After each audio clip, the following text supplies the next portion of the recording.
Bật tắt âm thanh cho xe Janus. Đây không có âm thanh. Mở âm thanh là nhấn vô đằng khác,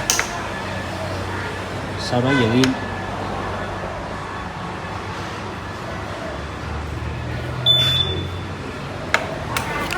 Rồi nhấn lại. Nhấn tắt thì cũng nhấn như vậy.